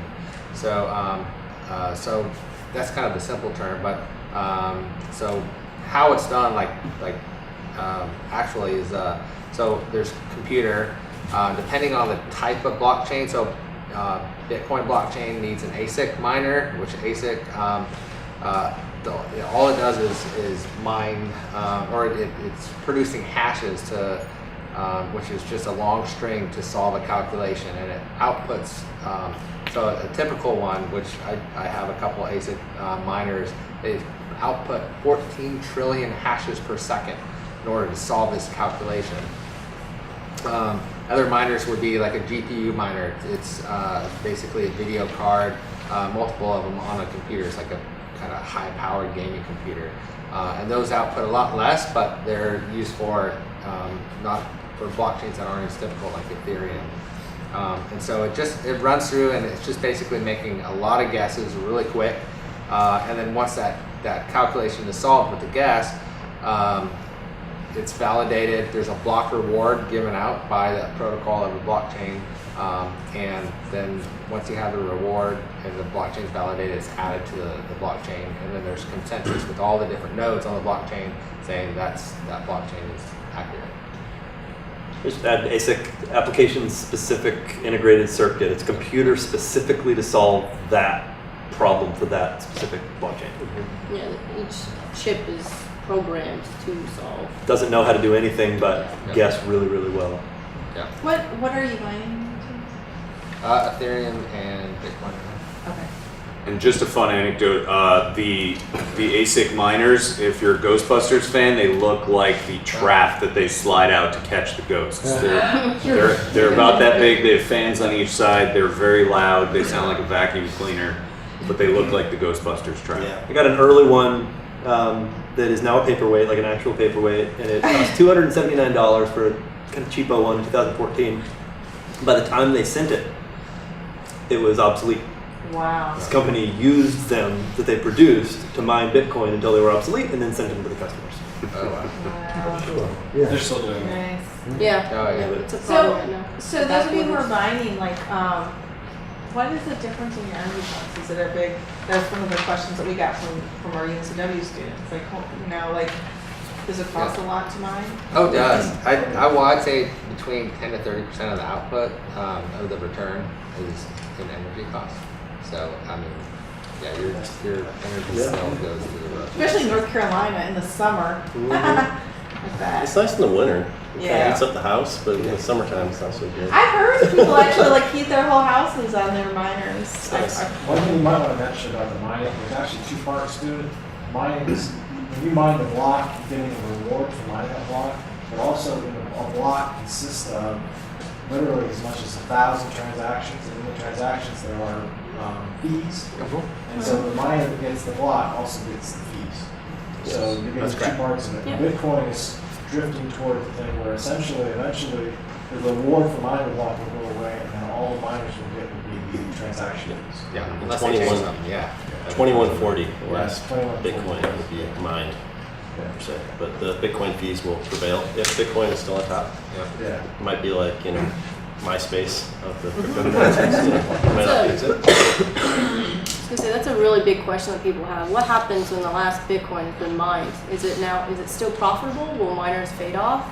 And I'm just gonna kind of start there. Yeah, what I've thought about is, well, the cost of mining. You've got the electricity cost. Do we think the electricity cost will be the same now as it's going to be in 2040? I think it will be more efficient in mining, that it won't cost so much. We'll have renewable energy sources so that you just run your solar panels and it's free. And so you have that elimination of cost there. But nobody's using it, or you're getting the fees. If everybody's holding it, or you actually and you kill the Bitcoin currency use case, Yeah. then where's the value and where And the initial cost of the miner, right now they're a couple $1,000s, the good ones, the ones that actually reward you. Well, sorry, go ahead. they're trying to reduce the initial cost of the miners, so that you have these chips that you can literally put into your phone and start mining from your phone or your computer or any Intentionally or unintentionally. Yeah, exactly. So with all those reductions in cost, maybe it is still profitable, is what I'm saying. That maybe when the last block or the last Bitcoin has been mined, that there is still profit to be made with mining. But who's to say we're not even close to there yet? So It's a big unknown. Yeah, I mean, with ASICs, they keep developing faster and faster ASICs that are more and more efficient. So, kind of the idea is it'll be so efficient that it'll use so little power. But then, you don't want to. And then some people have said, oh, well, the transaction fees, so they'll just have to charge more. But then people will not use it because they'll revolt against that. And it's a big unknown right now. There's also, well, this is two things.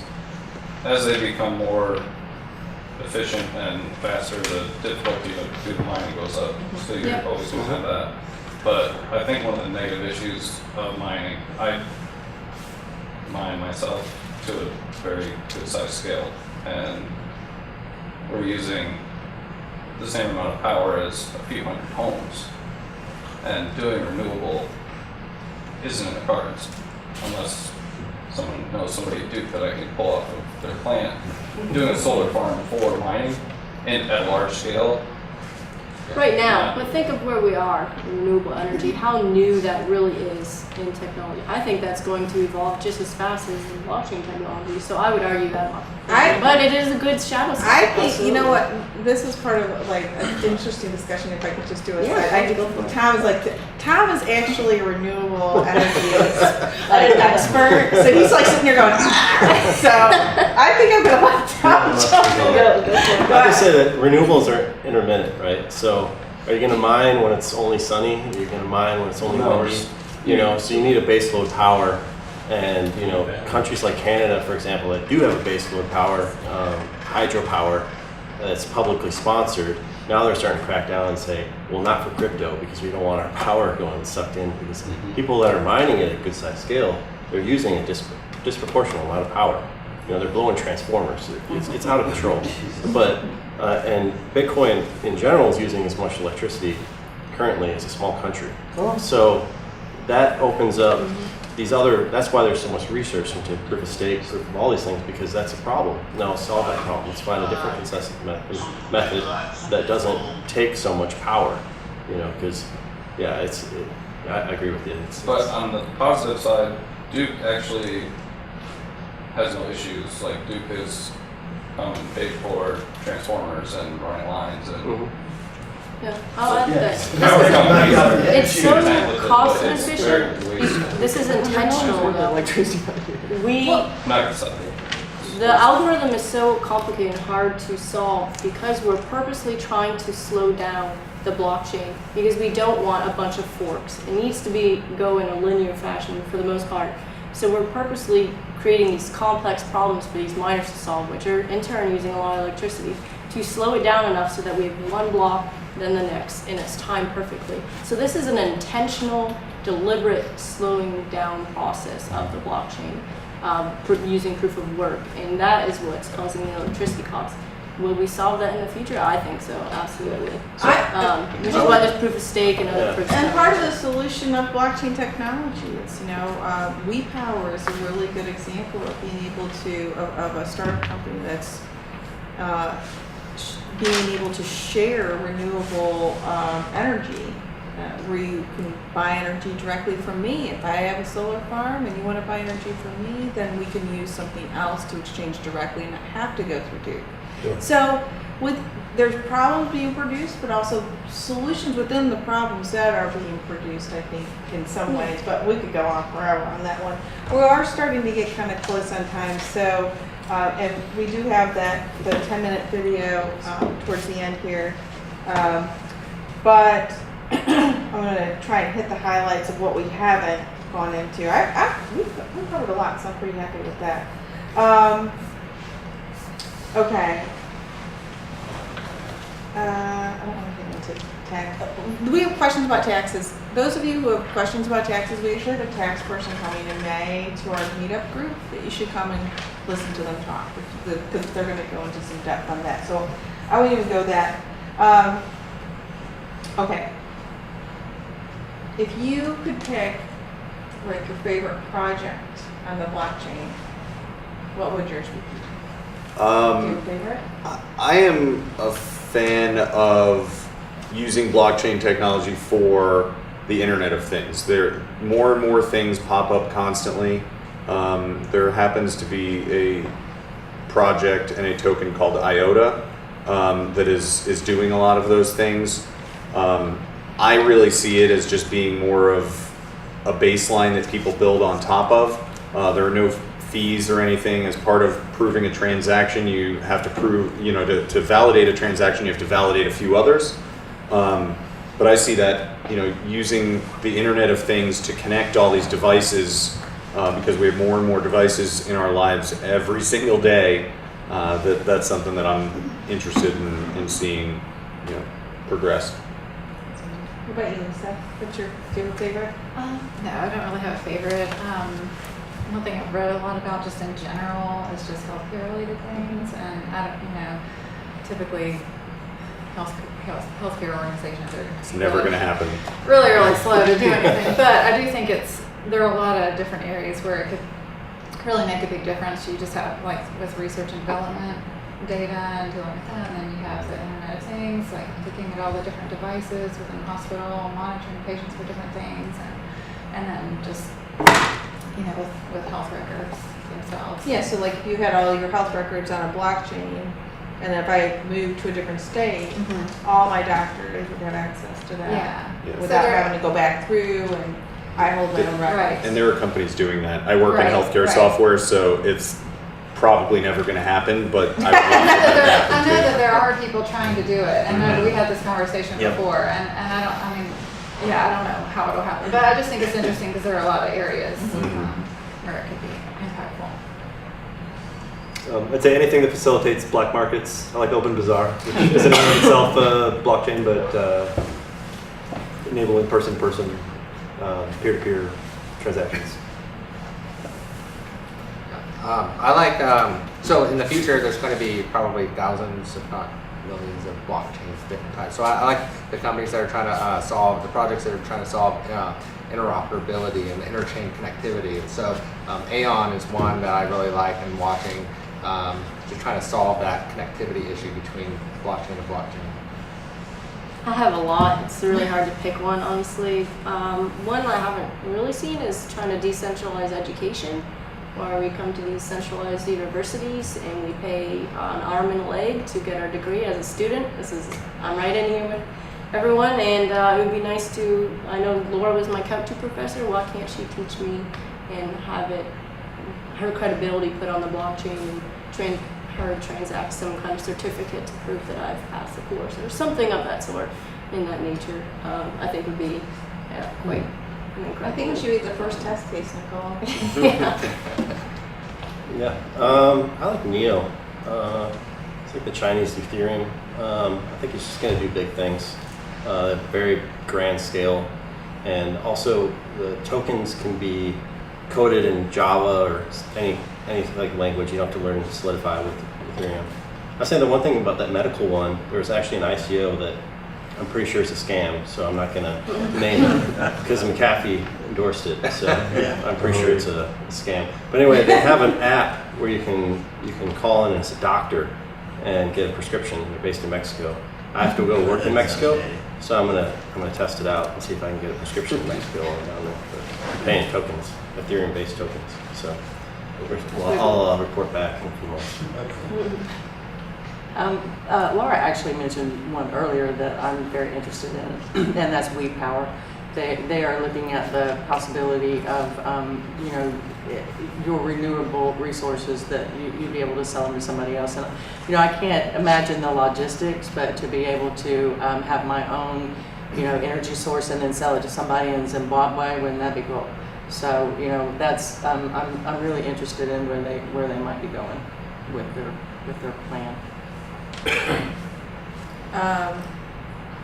We're starting to wrap up. We're getting close on time. We've covered a lot. Is there any burning question that you really didn't get answered? That out of we've got a couple. Like I said, we've got some short. On the Ether that, or how do you pronounce it? That coin. How do they stop the programs from getting into a loop and actually taking down the whole network? I mean, I know that Bitcoin is a non-Turing based and basically it's a stack, and you can't go loop back on yourself like that. But Ethereum seems like it has the ability to program. You have a lot more you can do. How do they prevent?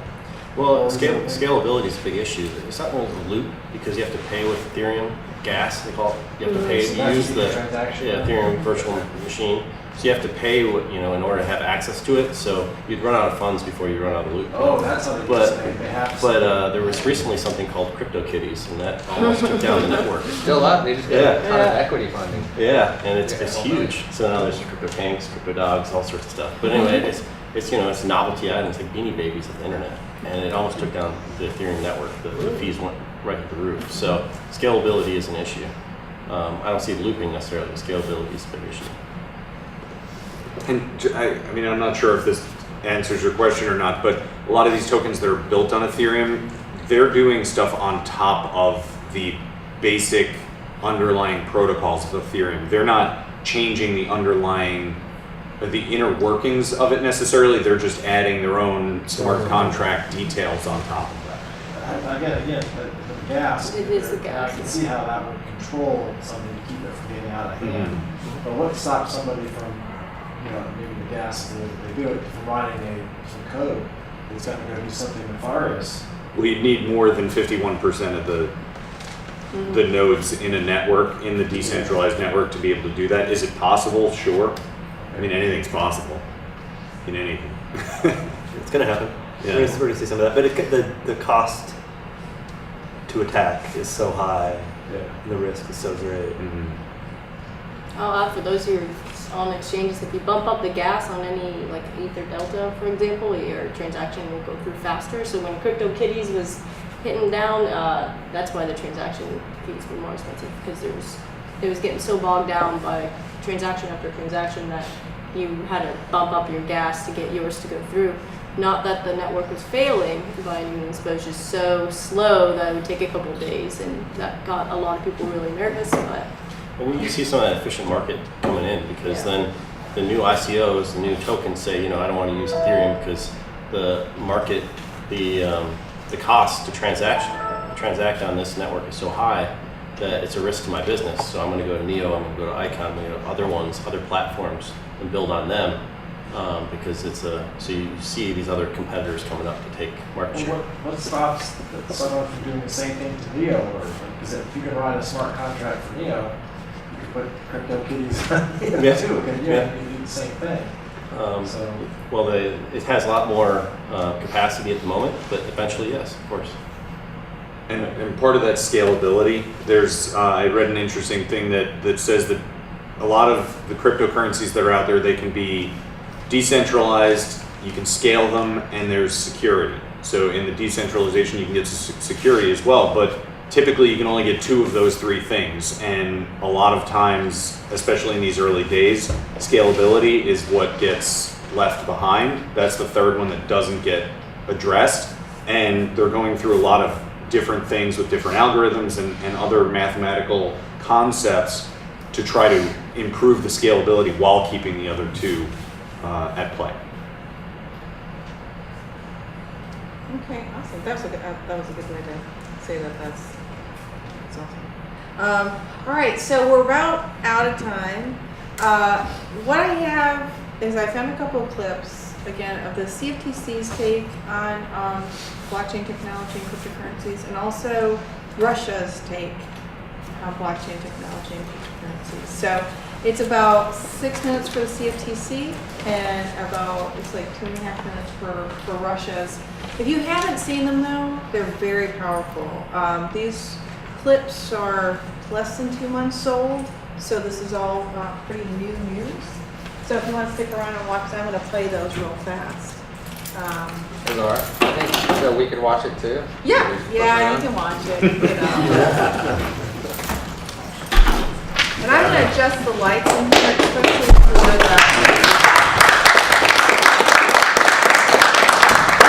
I'm going to turn the lights down, especially for the Putin one, because it's you got to read it. Translate. Chairman Giancarlo.